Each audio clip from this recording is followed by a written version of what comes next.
Inside prize slot number 11. We've been opening these on the show for years because that's how many of these I got from the, well, you'll see.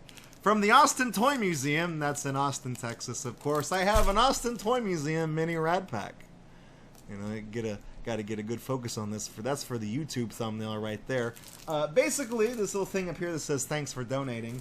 I don't even know if I think these unboxes of these mini Rad Packs have outlived the Austin Toy Museum because I do not know if they are still in business. I have no idea. But essentially, they would appear at various conventions, you know, for anime and gaming and stuff like that. And they would solicit donations just to kind of procure new weird toys for their collection. And of course, you go and pay a ticket fee to get in and all that stuff. But they would sell these to you. I think it was like they were $3 a piece, or they were 2 for $5. That's what it was. And I would see them at conventions all the time, and I would hand them a 20, and they would give me like 10 of them because they were like, hey, thanks for the donation, like, you just take a bunch of them. What you get inside the mini Rad Pack is you get a couple packs of trading cards. You can see this time we've got G.I. Joe and Teenage Mutant Ninja Turtles. But then you also get some other little things in here, like there's some type of coin floating around. I don't know what that is. And then there's also like random trading cards that are sandwiched in between the two booster packs. So let's tear it open.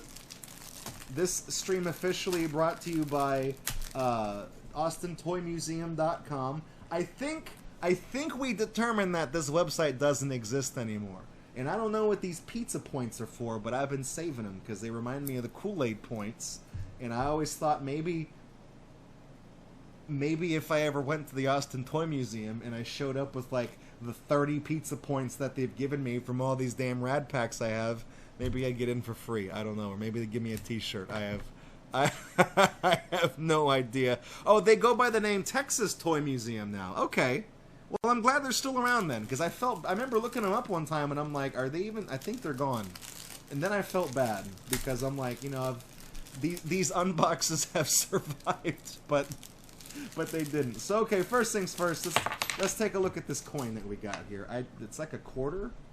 What the? Oh, okay. It's a Star Wars coin, but we're not going to focus on this. It's too shiny. It's way too shiny. Hang on. There we go. Star Wars Revenge of the Sith. I feel like that was one of the prequels. I think the copyright date down there is 2005, so I would be correct in that assumption. Cards Incorporated medallions with the Z.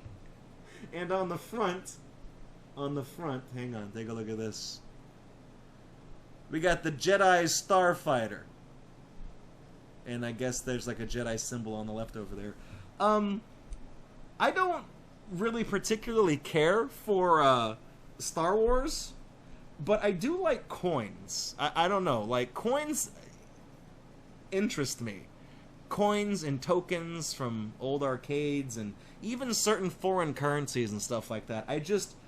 There's something about, and that's the reason why you assholes keep sending me like coins from AliExpress for the fan mail unboxing. Like, we've gotten fake Bitcoins, we've gotten titty coins, we've got a lot of those. Fendramon sent me like a Jurassic World commemorative coin, which is, you know, that's like the least shitposty one. But this is like the size of a quarter. It's not going to replace the Pepsi Wizard. I'm not going to go to the dark side. I mean, Pepsi Wizard has control over this stream.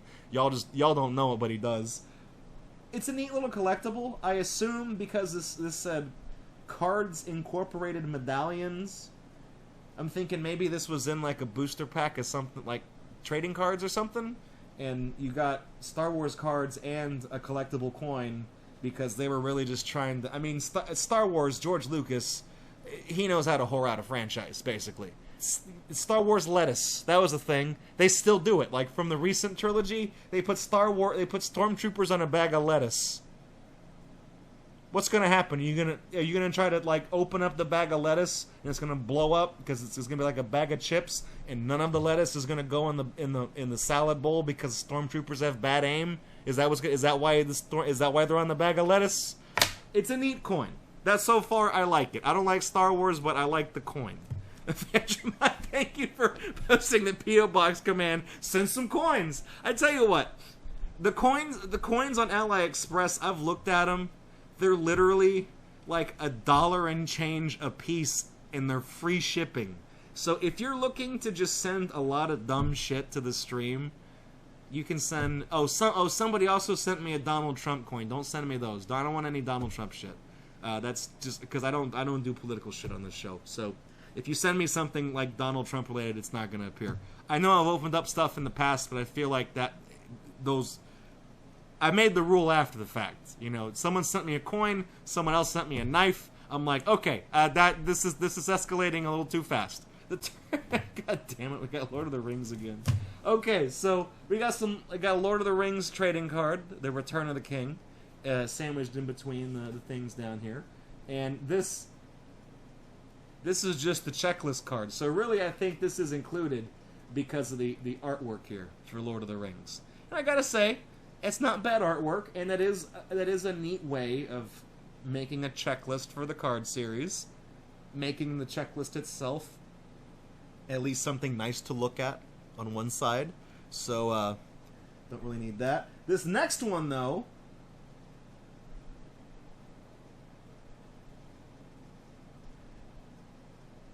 is this man gay, or is he very gay, or is he a country singer? What the fuck? Super country music trading cards. I gotta get my hands on some of this. What? Not this. I'm not saying I want to have sex with this man. I mean, the super country music trading cards, I gotta find someone open packs of those, because if this is what's in there, this is a goddamn gold mine. This is Little Jimmy Dickens. I gotta say, the name doesn't ring a bell, but I think that belt buckle might, because I can't even tell what's on it. Little Jimmy Dickens. This is from 1992. Roy Acuff introduced Little Jimmy to the Grand Ole Opry stage in 1948, and the rest is history. He's been going strong ever since, well, as far as 1992 is concerned, without ever entertaining a thought of retiring. Shortly after joining the Opry, Jimmy joined the roster of Columbia Records with Hank Williams, Lefty Frizzell, and Eddie Arnold, and began releasing hit after hit. His classic releases include A Sleepin' at the Foot of the Bed, Take an Old Cold Tater, Out Behind the Barn, Little, But I'm Loud, Country Boy, Wabash Cannonball, as well as dozens of others. Take an Old Cold Tater. What? He looks like Gary Shandling, pretending to be a country music singer. So he doesn't look like he's too good.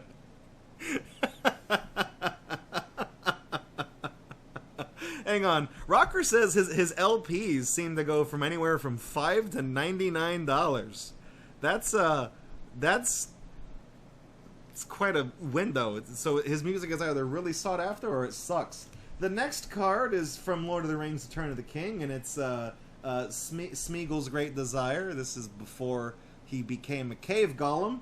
He was he was a somewhat normal guy, and then he got corrupted by the evilness of the ring, and yeah, that's kind of like midway to his descent to becoming Smeagol.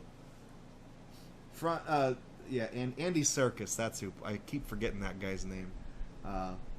Smeagol begins his desperate, lifelong obsession with the One Ring by murdering his cousin Deagle to possess it. And then that's him, like it says, in the process of becoming Gollum.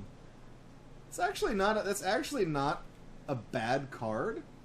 As far as thing, because usually, like, when we opened up all those Dragonheart cards, no offense, Fangermon, I mean, you sent them, I still love them, but we would get, like, 4 cards from the same scene that were like 4 frames apart from each other in terms of like being on the film, and I'm like, that kind of sucks. So, but this one is like, there's a lot of material from Lord of the Rings that you can make a card out of. That's a pretty important scene. You know, I'm done accentuating this because the next one I saw is fucking Street Sharks, so that's what I'm talking about. And it just says victory for the Sharks on the back. Hell yeah! Checklist one aside, like all 3 of these cards are actually pretty amusing just in their own right. You know, you got Gollum, you got Street Sharks, and then you got Little Jimmy Dickens, who's apparently a country music legend, and somebody had the bright idea to say, hey, you know that gaudy-ass pink fucking suit that you never take off when you perform? Wear that to the photo shoot, wear that to Sears when we go to the portrait studio. We'll have them put a pink backdrop behind you so you look like a floating head in a goofy-ass hat. I'm gonna open up G.I. Joe first, because I feel like I have more of an attachment to the Ninja Turtles than I do G.I. Joe, so I want to save those for second. That card's worth $1.40? You kidding me? That's like half of what the cost of what I paid for this thing. I'm not going to sell it, though. I'm keeping this. This is actually going in the collection of cards that I really like, and as luck would have it, so is this dude. So weak. Kaliak says, my childhood is all over your table. G.I. Joe, Ninja Turtles, Street Sharks, and I guess Kaliak was also a very big fan of Little Jimmy Dickens. Little Jimmy Dickens. Always, he had the LPs on while he was playing with his G.I. Joes. Alright, so, free G.I. Joe trading card checklist. That means that they didn't include it in the thing for you. All you have to do is just, I guess, send a self-addressed stamped envelope. That's what it is. Simple as that. This is from 1991. And get your G.I. Joe Premier Edition Collector's Album. So this is basically a fancy way of saying a binder that's got some G.I. Joe stuff printed on the front of it. So there you have it. That would have run you $19.99. That includes postage and handling, so it's $20, and it says allow 4 to 6 weeks for delivery. And if you really wanted to get that, the offer expired March 31st, 1992. So I regret to inform you that it's a little too late for that. A little too late for that one. Cal's just playing along. I got posters of Jimmy all over my wall. Does Jimmy have other color suits, or are they all pink? Also, Fandramon, you are correct. There is the chance that we might get like a proper Cobra card in here, because the bad guys were, of course, the Cobra Command. We've opened up a few G.I. Joe things on this stream. We had those color forms that were brand new from the early 80s. I thought those were pretty cool. This first card, G.I. Joe, a real American hero. These are G.I. Joe famous battles. The bam. That's the sound a tank makes. So what famous battle is this? The battle on 5th Avenue. That's Cobra Commander. They didn't draw him a face because like maybe he's a snake underneath it. I don't know. That is printed way too small for me to give a shit about. And look at this. Look at that. That's like, oh my god. That's trying to... Maybe these guys printed these out on that Hewlett-Packard Fun Pack and they're trying to get the most out of it. Here we go. We got official G.I. Joe Battle... What's that say? Battle Gear? Battle Gear Deep 6. I prefer to call him Stinky Diver, a former Navy commando with an attitude as bad as his odor. So this, I mean, there's a lot of cards here. This is card number 6064, and I think this fight card back here, the battle card, is 154. So there are quite a lot to collect, but at least the artwork on these is absolutely stupendous so far. I mean, like I said, I'm not a big G.I. Joe fan, but I can appreciate solid comic book style art. And even though I might not know who Duke is, I mean, I know a Duke or two. I can't do the voice. I'm not LGR. I can't do the Duke Nukem voice. Actually, Duke's name is actually Conrad S. Hauser. I guess I can see why they call him Duke. Conrad's not a very It's not a very intimidating name. It's like, oh, here comes Conrad. You're like, who cares? Like, oh, Duke's coming. Oh shit! Better get the badang ready. Up next we have Lamprey, who is also one of the characters. I don't know if these are all good or bad guys. I have a feeling that we might get a mix. There we go. I think that no, that's not in focus either. My camera's not cooperating today. He doesn't have a full name. A Lamprey Amphibious Assault Trooper is known for using his sonic backpack and lasers to turn a standard-issue G.I. Joe Amphibious assault weapon into useless scrap metal before the shell leaves the barrel. Oh, so this is a bad guy. Oh yeah, he's got a Cobra Commander right there. It even says, oh, that's interesting. Yeah, I guess this guy, this says a real American hero. So you know Duke ain't fucking around, but this Lamprey guy, that's the bad news. Anyways, we have ass. We have big booty lady. I mean, they could have picked a more flattering pose to draw her in. I mean, let's appreciate this. I'm not going to show you her face yet. Look at how much attention to detail went into that TNA, and then her face really just, I mean, that could not have been any more phoned in. I mean, it looks like she looks like a character from fucking Doug. Then we have General Hawk, the 1991 recruits. This must have been a new guy, because 1991 is when these cards were printed. So this must have been a newcomer to the team for the year. We got Honor Roll Raptor from Cobra Command. This is a hell of a... Hang on, can we just... Like, this artwork is... Also, he's Raptor as in the bird of prey, not the dinosaur of fucking course. I don't know how he made... If he's a bad guy, I don't know how he made G.I. Joe's Honor Roll, but let's... His name is unknown, his birthplace is unknown, but he does get a medal. Raptor was a tax consultant who took up falconry as a pastime. He became extremely accomplished with his birds and used them to locate the Joes for Cobra Commander. So if this dude used to do people's taxes and he just had birds as a hobby, that means there's quite literally a paper trail. Whose taxes did he file? Look that one up. You'll find out this guy's identity. I guarantee it. Also, if you don't know which tax returns were his, look for the ones with bird shit on them. Oh, hell yeah. Check out this dude. This sounds like a Twisted Metal character. Sludge Viper. He actually kind of looks like the guy from Doom, now that I think about it. He's one of the eco warriors. Here's some of his armaments. Here's some of the weapons he's got. Decomposition accelerators, 3rd generation image intensifiers, and phased magnetic array sludge guidance systems. That's a thing.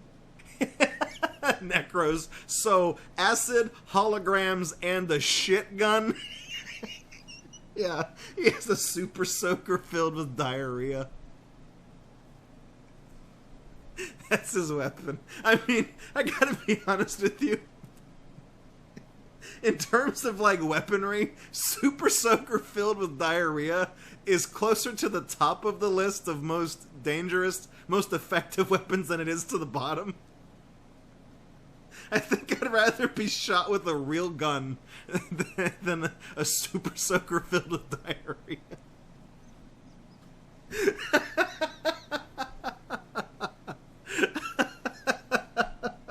Alright. That's Sludge Viper. The next guy we have is Hit and Run, which I remember. I'm not familiar with G.I. Joe, but I remember Hit and Run as a character. We got another Special Missions card. I think these Special Missions cards are actually covers from the G.I. Joe comics, which were out at the time. And then one of the new recruits for 1991 is, of course, Red Star. Named as such because He's got one on his belt loop, on his belt buckle. You know, that's as good of an excuse as any. His name is Anatoly Fyodorovich Krimov. That might also be why his name is Red Star. Anyways, there's a lot of neat G.I. Joe cards here, but, you know, I guess going with what we got here in terms of, like, what artwork I actually like. Lamprey got turned to the side somehow. If I had to pick ones I liked, I think this one with the tanks that says "the Bam." This one I think this one's calling out to me just because it's very intricate. It's very detailed, and it's, I don't know, like the amount of painstaking detail that went into this and thinking about the person who drew it, like, that's pretty staggering to me. So that's why this one's calling out. And then I guess if I had to pick a character that I liked, I'd probably go with Sludge Viper, just a guy with the poop gun, just because he looks like the Doom guy. He looks like the guy from Doom. And that can't be intentional because this was 1991. I don't think Doom came out until like 92 or 93 or something. So he really, this guy's a real trailblazer here. Also, given the detail on the cheek parts of his thing, it looks like he's making an anime face. Even though I know his eyes are behind that red visor to protect him from the doo-doo that his gun does. his doo-doo holograms that he, yes.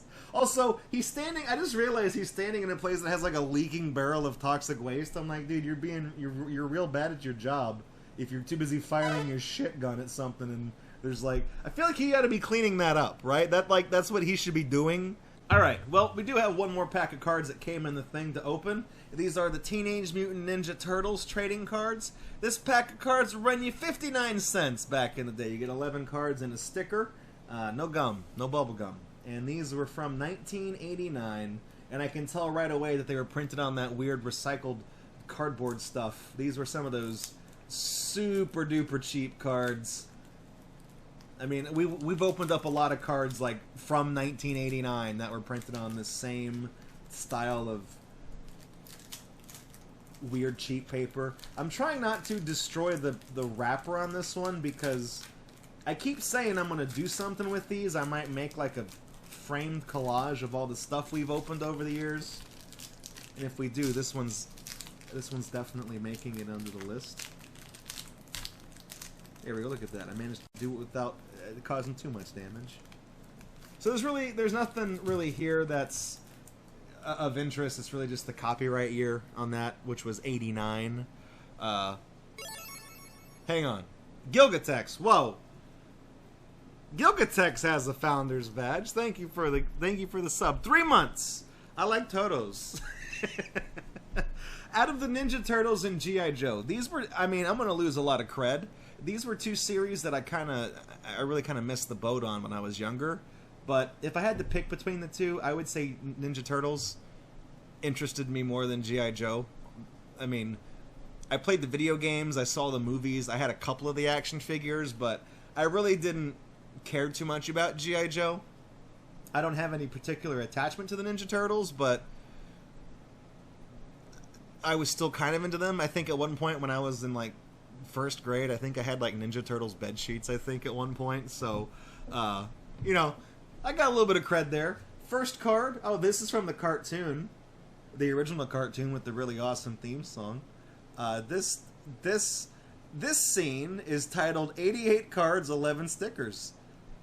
Actually, that's the reason why this is the case is because this is card number 1. So it says Topps presents Teenage Mutant Ninja Turtles, and then them's the turtles right there. You got all of them. You got Donut, you got Leonardo DiCaprio, you got Ralph, and then you got Mikey, the kid from the Life cereal commercials who allegedly died from eating Pop Rocks and soda. And then the Mythbusters said, no, he didn't die. But where did Mikey go? If he didn't die, or did he eat too much Life cereal? Something ended his life. Okay? I feel like he had the right idea eating cereal named after Life, but didn't work out. Next card in the set is A Narrow Escape. which is Mikey getting away from a bomb blast, and he's got his nunchucks. What's going on here? What a far out battle! It's great. Donatello uses his wooden staff to pole vault among the androids and send them springboarding into the air. And Michelangelo and Raphael use their swords and jites? J-I-T-T-E-S. Jitties? It's also italicized, like it's like a different language. Anyways, they use their swords to gleefully demolish the ninjas' weapons. And that doesn't explain why there's an explosion here. Okay, Steeler, thank you for the... Oh my god, that's a lot of Terminator bits. Thank you. I'll be back. I can't believe they're making another Terminator movie, and I can't believe they're making another Terminator movie, and then I doubly can't believe that they did an agreement with Twitch to give out extra Twitch pennies to get people to... I'm not going to go see it. Right? You want me to go see Terminator Dark Future, whatever the hell it's called? I'm not going to see it, okay? I don't care. The only Terminator movies I care about are 1 and Judgment Day. And all of the others have such a confusing timeline, and no two people ever played John Connor in the same, from movie to movie. I don't care. It's confusing. I'm never going to see another one again, okay? It's too late. You can't get Eddie Furlong to come back and play John Connor, because Eddie Furlong looks like if Kid Rock and Axl Rose merged into one person, and that one person really liked cheeseburgers. Alright, next card. Oh, this is a... Holy shit, this is the beginning of the series.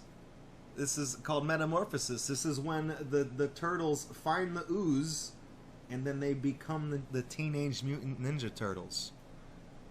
I gotta be honest, I think they looked cuter before they got the goop on them. And then on the back, it does... Yeah, okay, so this does say what's going on. It's not like this card where it's something completely different. So I flip it over, and it's not like Mikey puts both of his nunchucks up Shredder's ass, and then they kick him down the stairs. But Raphael manages to destroy all the androids by punching them exclusively in the balls.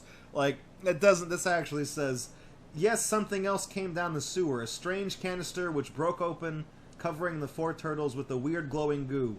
Hamato returned, quickly cleaned the turtles off, and realized they were beginning to change. And so was he. And then he became Master Splinter, I think. And then the rest is... This story is continued on card number 18. I really kind of feel like you're just skipping around. Next card is Turtle Threat. It looks like we got Donatello fighting off some Foot Clan guys. What happens when there's more than one? Are they called feet? We got Mikey spinning his nunchucks around. He's a hero in a half shell. And what's funny is that... Can we focus on this? That phrase is trademarked. Like... These other card names are not trademarked, but because that's the catchphrase from the series, they actually did on that one. That's good. Courage of the Master. This is Splinter. I feel like Splinter doesn't get a whole lot of love, but here's a card that's dedicated solely to him, which I think is pretty neat. There's no turtles in it; it's just him. And then here's one with him and April O'Neil. He looks kind of weird. This card's called the Perfect Host. He's offering her a drink. I gotta know what's going on here. Hang on. When April revives, she's in a room in the sewers, lying on a Japanese futon beside a rice paper screen. In the sewer again. On the walls are oriental watercolors and lovingly framed photographs of various turtles and tortoises. And serving her a cup of tea is a 5-foot-high humanoid rat. Splinter's only 5 feet tall? I didn't think he was that short. That's interesting. I thought he was bigger. I don't know. I just felt like he is. I don't know. I might be thinking of Bebop and Rocksteady. Those guys must be like 8 feet tall. I don't know. So now we got the ninjas emerge. I don't know from where, but April O'Neil is she's hanging out. She's in the background. She doesn't know any ninja moves. She's just there. The Fearless Four discover a ninja pizzeria. That's in quotation marks. Alright, New Mutant Henchman. I guess this is this is the origin story, speak of the devil, of Bebop and Rocksteady. I forgot they were actually humans at one point that were crossed with animals. Technodrome punks, Rocksteady and Bebop, I guess I got their names backwards, are strapped to operating tables as those two little robots lead in the still struggling Boar and Rhino. Opening a canister of the Mutagen, M-U-T-O-G-E-N. I feel like there's a vowel that's incorrect there. The Shredder. Is his name Shredder or The Shredder? Anyway, Shredder assures his nervous hoods that they will soon have power beyond their wildest dreams. That sounds like an awkward fan fiction, and I am almost positive more than one fanfic retelling exists of this scene, and I don't want to read it. We got Rockabye Turtle, which I believe this is Leo with his eyes closed, but because it's drawn in such a weird way, it looks like he just doesn't have eyes. That's kind of creepy. And then this one is just called Leonardo, and that one's got a trademark on it, and he's in like a bonus land. He's in a bonus zone, okay? We focus on Leo real quick. Leo. There, we zoom out. There's like some bricks down here, so he's got to like jump from brick to brick to get all the coins. I don't know. Again, there's a trademark. I feel like they're going to put the trademark after the exclamation point to not mess up the spacing, but that's Leo. And the sticker, you guys.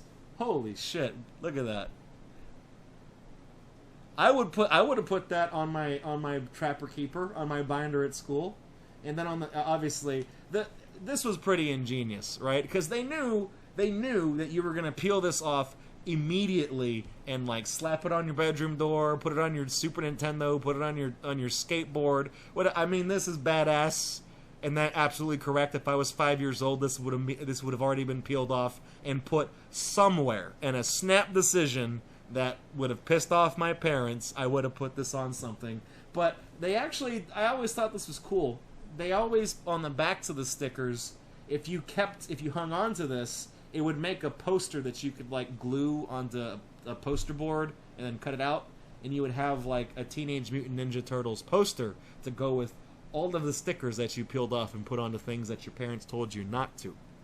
So I always thought that was neat when they eventually figured out to start doing that. They did that with the Tiny Toons cards too. So okay, but now I got to pick out cards that I like. So let's start out with the cards I don't really care about. I think Master Splinter giving April some tea. No, it's fine. This Turtle Threat, no. Leo by himself, I'm not feeling it. The trademarked one of Mikey spinning his things around. All four of the Turtles with April, The explosion one, the one where Leo's missing his eyes, I'm not feeling it. The weird fan fiction one, no, that one's going out. So, out of these, we're getting down to these four. And I've got to say, it was nice that Master Splinter had like his own card, because I know that he's one of the characters that just gets overshadowed because it was always about the Turtles. So, I'm going to shoot myself in the foot by determining that my favorite card is actually the sticker, because I really like the art, I like the color, and I like the memories that it evokes of me just peeling this off and putting it on like the side of the goddamn TV or something, or on the back of my NES controller. I don't know, but I like this one. But I do think it's cool that there is a trading card of where the Turtles came from. I mean, it doesn't surprise me that there is, but it's cool that we got one. So, it might be a tie between these two. Because as much as I like this one with all four of them, I feel like this is the introductory card. It's almost, in a way, it's not quite the checklist, but it has that checklist feel to it, so I'm not feeling it. And then that Splinter card, I'm not feeling that one too much either. So, if I had to pick a favorite from that set, it would be these two. And then, obviously, the favorites from the G.I. Joe set was Sludge Viper and the Tank Battle. And it just so happens that we also got from the random cards, we got Little Jimmy Dickens and Street Sharks. So we actually got six favorites out of this Austin Toy Museum Rad Pack. So, like I said, these are always fun to open. They always take a while, but thankfully I think tonight's game is going to be wrapped up pretty quickly. So that was the Austin Toy Museum Mini Rad Pack. I believe they are now known as the Texas Toy Museum. That just goes to show you how long I've been sitting on these. Check them out if they're still open, if they're still in Austin, Texas. If you're watching this and you live in Austin, pay them a visit. You know, it's nice that they curate old action figures, because so many of those things just get broken or lost or thrown away and things like that. So I've heard they have some neat things there. And if you're not from Austin but you're passing through someday and you're visiting Austin for something else, you know, and you got a day to kill, why don't you go look them up and swing by? I'm sure you won't be let down. That's not sarcasm, because they are really great people. They were always very enthusiastic to talk to me whenever I saw them at conventions, and they were eager to give me a lot more of these mini Rad Packs than I was paying for with my donations. So they do seem like a great bunch of folks. And you could probably pick up a few of these of your own while you're there if they still do these. So that's gonna do it for, I already lost count. I think this is like the 5th or 6th one that we've opened. So that's the Austin Toy Museum Mini Rad Pack with G.I. Joe and the Ninja Turtles. Hey, thanks for checking out GatorBox on YouTube. We really appreciate it. If you like what you saw and you want to kick around with us live, follow us on Twitch, because we do this several times during the week. And if you want to support this channel, you can do so by subscribing right here on YouTube, following or subscribing over on Twitch, or even making a pledge on Patreon. Your support over the years has been tremendous. Thank you so much, and we look forward to seeing you in the next video right here on GatorBox.